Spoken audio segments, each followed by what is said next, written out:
শনিবার রাতে খিলক্ষেত থেকে গ্রেপ্তারের পর হিজবুত তাহরিরের 7 সদস্যকে রোববার দুপুরে হাজির করা হয় মহানগর গোয়েন্দা পুলিশের মিডিয়া সেন্টারে। সে সময় প্রদর্শন করা হয় তাদের কাছ থেকে উদ্ধার করা বিভিন্ন ধরনের লিফলেট, জিহাদি বই ও মোবাইল ফোন। ফেসবুকে প্রতিরক্ষা বাহিনীকে চ্যালেঞ্জ সহ বিভিন্ন রাষ্ট্রবিরোধী স্ট্যাটাস ও পোস্ট দিয়ে তারা দেশের ভাবমূর্তি ক্ষুণ্ণ করে আসছে বলে জানান গোয়েন্দা কর্মকর্তা। বিভিন্ন বাহিনী এবং প্রশাসনে তাদের লোক ঢুকিয়ে পরে কু করার মাধ্যমে ক্ষমতা একজন হলো একটা প্রাইভেট ইউনিভার্সিটির টিচার, তো আর একজন আছে সে ছাত্র। এরাই মূলত অর্গানাইজার।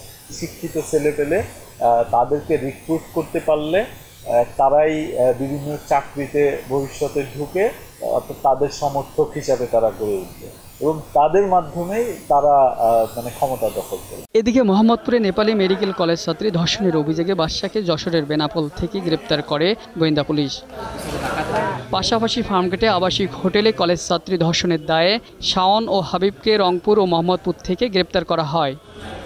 অন্যদিকে যাত্রাবাড়িতে মোবাইল কোম্পানি টাওয়ারের ব্যাটারি চুরির অভিযোগে 4 জনকে আটক করে পুলিশ। হাকিম মোড়ল, 21 টেলিভিশন, ঢাকা।